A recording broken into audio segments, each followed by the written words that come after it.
যদি নির্বাচিত সরকার pay scale দেয়, আপনারা কেন 2 বছর যাবত এখানে কি জন্য এখানে এই দায়িত্ব পালন করছেন? আসলে কি সরকারি কর্মকর্তা কর্মচারী দুর্দশা কেন বোঝেন না?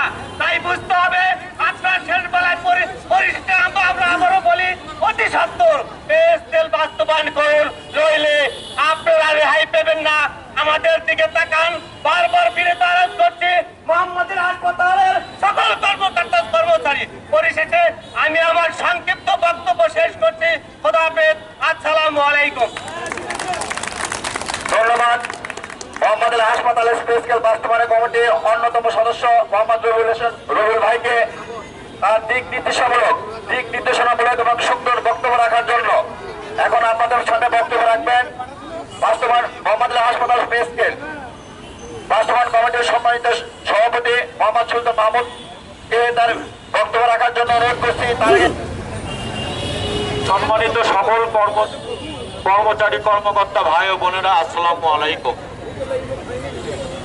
আমরা আমাদের কেন্দ্রীয় কর্মসূচির অংশ হিসেবে 1 ফেব্রুয়ারি থেকে 3 ফেব্রুয়ারি পর্যন্ত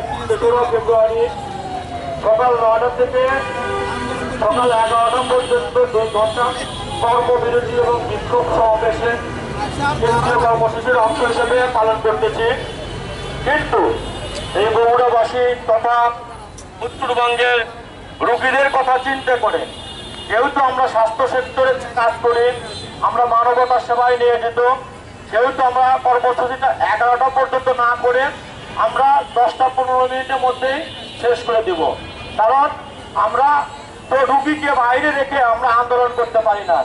তার মধ্যেও 2টি কথা না বললেই যেটা না, সেইটা হলো এই অন্তর্বর্তী সরকার চৌকিদার থেকে শুরু করে সর্বোচ্চ পর্যায়ে সকল নেতৃবৃন্দের দাবি দেওয়া কিন্তু মেনে নিয়েছেন। অথচ সরকারি কর্মকর্তা কর্মচারীদের এই পে কমিশন ঘোষণা করার পরেও, তারা সুপারিশ করার পরেও কোন ইশারাতে কিসের ইঙ্গিতে আমাদের এই কমিশনের সুপারিশ অগ্রাহ্য করে জ্বালানি উপদেষ্টা ওই রকম বক্তব্য দিতে পারে যে পে কমিশন বাস্তবায়ন করা অন্তর্বর্তী সরকারের কাজ না, এটা নির্বাচিত সরকারের কাজ। তাহলে আপনারা চৌকিদার থেকে শুরু করে সর্বোচ্চ উচ্চ পর্যায়ে যেসব মহল আছে তাদের দাবি দেওয়া কেন মেনে নিলেন?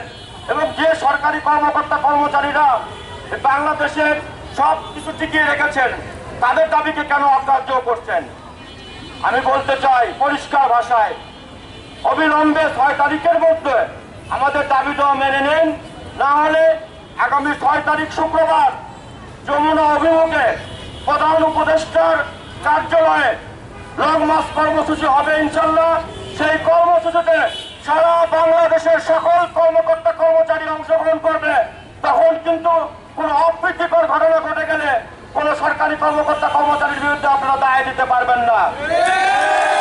আমি সকল কর্মকর্তা কর্মচারী ভাইদেরকে আন্তরিক ধন্যবাদ, কৃতজ্ঞতা এবং মোবারকবাদ জানিয়ে তাদের স্ব কাজে ফেরত যাওয়ার জন্য আবারও বলতেছি, আমাদের কর্মসূচি 11টা পর্যন্ত ছিল, কিন্তু